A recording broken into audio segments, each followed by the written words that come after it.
questions that came in. Thank you guys so much for, again, keeping this Q&A going. It is some of the best parts of my day. Thank you guys for being engaged all around the world. One question came from a wife. The other question came from a husband. And of course, this is a question about relationships and marriage and how I feel the quarantine has an impact, and how has it impacted my own marriage, and how has it, from the wife, the woman had asked me, how has the quarantine impacted my marriage in a positive way? And of course, from the dude, he said, Rock, I got married the same time as you guys did last August.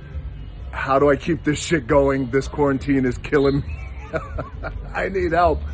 10 exclamation points. Well, Dr. Johnson is here to help you, since I have my degree in experience, certainly not my doctorate. But so here's the thing that I can share with you, again, just through my own experiences. I have found that the quarantine has had a very positive effect on my relationship and my marriage. Certainly my relationship with my daughters, who are 2. Tia just turned 2 today, April 17th. And of course my other daughter, Jasmine, because we're here in the house every single day. But it's also had a really positive effect on my relationship with my wife. And you know, we get snippy with each other.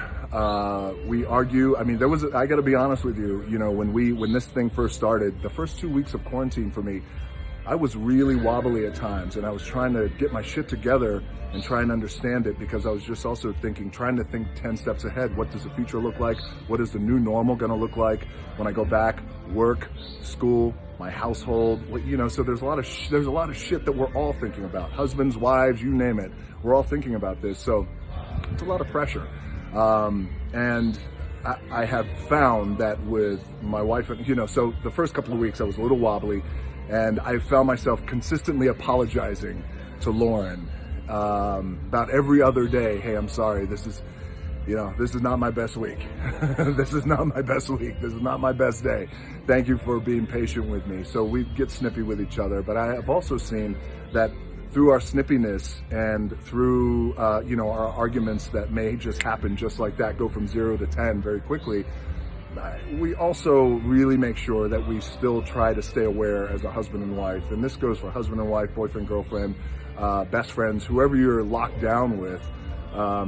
We try to understand that, you know, this is still an incredible, even though things are quiet and the pace has really slowed down for all of us around the world, it's still an incredible amount of pressure, because we just don't know, and it's the fear of the unknown, and how that can impact a relationship, how that can impact mental wellness. So we try to go easy on each other. We try to make things light, not too judgy, and she's the best. I'll give you guys an example of the snippiness that kind of happened and us getting through it. So just yesterday morning, we were having breakfast, and it was just her and I in the room, in our bedroom, having a little quiet breakfast as the sun was coming up, trying to beat the babies up before they got up.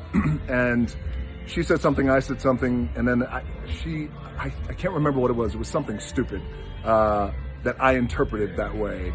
And I said something that was just really snippy, and then it escalated from here to here, just like that. And she intelligently, because she has great EQ practice, that emotional intelligence that's so important, she's like, you know what?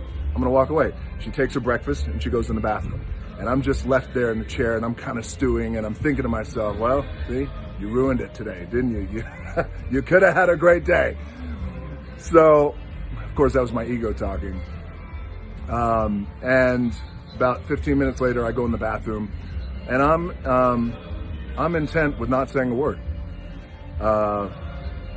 So I grab my shaver, and I'm getting ready to shave my face. I grab my shaver, and I start shaving my face. And I could see her in the mirror.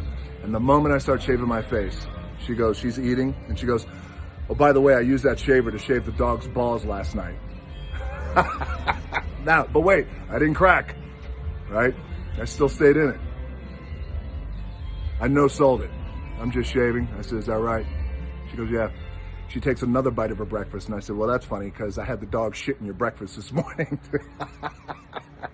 We laughed so fucking hard. And excuse my language, by the way. There's young kids who are watching this. We laughed so hard. And immediately it just broke that tension, that just silly tension. We got right back into, oh my God, what are we even arguing about? It was nothing. It was so stupid.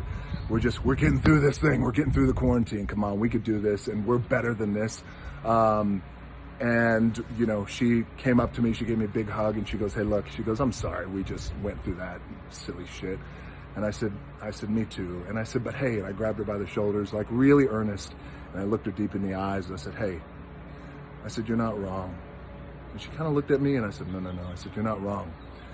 I said, baby, you're not wrong. You're just not used to being right. And I couldn't keep it going that long. We laughed again so hard. And so the point of this is to let you guys know that we're going through the dumb shit too, you know, and we try to make sure that it doesn't get too heavy. The arguments don't get too heavy or sludgy in this thing. And, you know, I talk to all my boys too, or we have our, you know, our daily and sometimes our weekly calls about how everybody's going through it. We take a mental inventory check. Lauren and I take a mental inventory check. I say, how you getting through? How you feeling? You hanging on all right? You know, and again, it's good to check in with your partners too, or your boyfriend, girlfriend, whoever it is.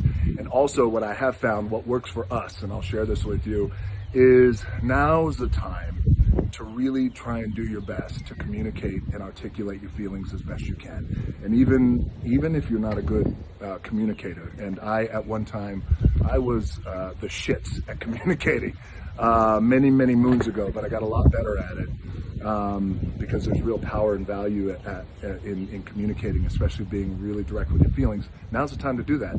If you need to walk away, if you need to take a walk alone, if you need some alone time, some music time, meditate time, if you need to get a little physical outside, do your, you know, whatever exercises you're able to do outside, I would recommend that you do that, because, you know, nobody's a mind reader, and especially during this time, it's really important to do that. So we went through that yesterday, and then last night we poured ourselves a couple of glasses of Terramana. We had a nice little toast of gratitude, and then we started practicing making babies again. You're welcome. Showed her why they call me the Rock. Listen, all right, she's gonna pull me aside for that comment. She's like, what are you doing? All right, this is almost 8 minutes of your life you're never gonna get back. Thank you for your questions. I love these Q&As. They're some of the best parts of my day. And I hope this helps you guys around the world. It's not easy. This shit is not easy. You're locked down. You know, you're with your partner, your loved one, husband, wife, boyfriend, girlfriend. And I get it. It's not easy, but we're gonna we're gonna get through this on the other side. And hopefully, my marriage and your marriage and all your relationships are gonna be better on the other side of this thing. All right. Most importantly, stay healthy and stay safe. And